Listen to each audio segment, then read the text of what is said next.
Good evening. Form ஹவுஸ்லேருந்து பேசுகிறேன். இன்றைக்கி வந்து ஒரு நியூ ப்ராடக்ட் டெவலப் பண்ணிட்டுருக்கேன். இது வந்து பார்த்திங்கன்னா முருங்கா ஹெர்பல் டீ. இதுக்காக முருங்கைக்கீரை இப்போ ஹார்வெஸ்ட் பண்ணி வச்சுருக்கேன். ஏற்கனவே வந்து நிறைய ஹார்வெஸ்ட் பண்ணி உள்ளே காஞ்சின்னு இருக்குது. அதோடு வந்து இந்த கிருஷ்ண துளசி ஹார்வெஸ்ட் பண்ணியிருக்கேன். இது என் ஃபார்மில் நிறைய வச்சுருக்கேன் நான். இதுக்கு துளசி கூட யூஸ் பண்ணலாம். பட் இது கிருஷ்ண துளசி வந்து இன்னும் ஸ்ட்ராங் ஃப்ளேவர் கிடைக்கும் உங்களுக்கு. அண்டு ஹெல்த் பெனிஃபிட்டும் இது கொஞ்சம் பெட்டர். அதனால் நான் இதை யூஸ் பண்ணியிருக்கேன். ஸோ நான் இது வந்து பார்த்திங்கன்னா ரெண்டுத்தையும் நல்லா க்ளீன் பண்ணி வச்சுருக்கேன். இப்போது இது எல்லாத்தையும் உருவிட்டு நிழல் ஒன்றத்தில் உணர்த்திட்டு இதோடு வந்து வால் மிளகு, சுக்கு, ஏலக்காய் அது போட்டு வந்து டீ வந்து ரெடி பண்ணணும்.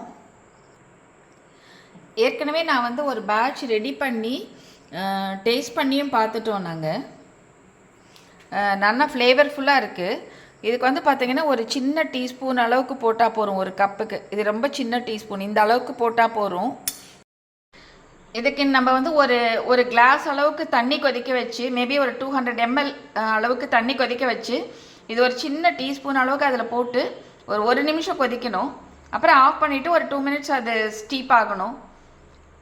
ஸ்டீப் ஆன பிறகு வடிகட்டிட்டு அப்படியே குடிக்க வேண்டியது தான்.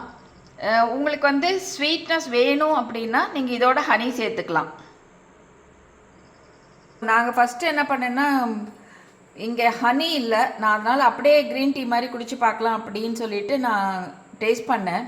ஜென்ரலாக வந்து பார்த்திங்கன்னா நான் கொஞ்சம் சுகர் ஜாஸ்தி தான் எடுத்துப்பேன். ஆனால் இது ஹனி இல்லாமல் சுகர் போடக்கூடாதுன்னு குடித்தேன். ரொம்பவே நல்லாயிருக்கு, ரொம்ப ஃப்ளேவர்ஃபுல்லாக இருக்குது.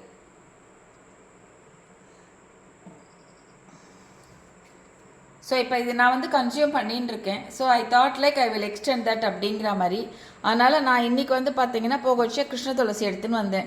ஏற்கனவே நிறைய காய வச்சுருக்கேன் முருங்கா லீவ்ஸு. இன்னும் கொஞ்சம் இருந்தது, அதையும் ஹார்வெஸ்ட் பண்ணி எடுத்துகிட்டு வந்திருக்கேன். ஸோ கொஞ்சம் கொஞ்சமாக பண்ணால் தான் என்னால் வந்து ப்ராசஸ் பண்ண முடியும். நிறைய இருந்ததுன்னா வந்து ரொம்ப ட்ரையாக எடுத்தோன்னா அது ஆயிடுது ரொம்ப கஷ்டம். அந்த குச்சியெலாம் உள்ளே விழுந்துடும். திருப்பி அதை க்ளீன் பண்ணுறது பெரிய வேலை அது. ஸோ அதனால் நான் கொஞ்சம் கொஞ்சமாக சின்ன பேட்சாக ஹார்வெஸ்ட் பண்ணி நான் க்ளீன் பண்ணி வச்சுருவேன். இப்போ இது டேஸ்ட்டும் நல்லா இருக்குது. செகண்ட் வந்து உங்களுக்கு இந்த சுக்குலாம் இருக்கிறதுனால, வால் மிளகுலாம் இருக்கிறதுனால நல்லா ஹாட்டாக சாப்பிடும்போது நல்ல தொண்டைக்கு எதமாக இருக்குது. So I thought like I will make it as a product now. அது ஒன்ஸ் அது பேக் பண்ணிட்ட பிறகு நான் அந்த பேக்கிங்கோட ஒரு போஸ்ட் ஷேர் பண்ணுறேன்.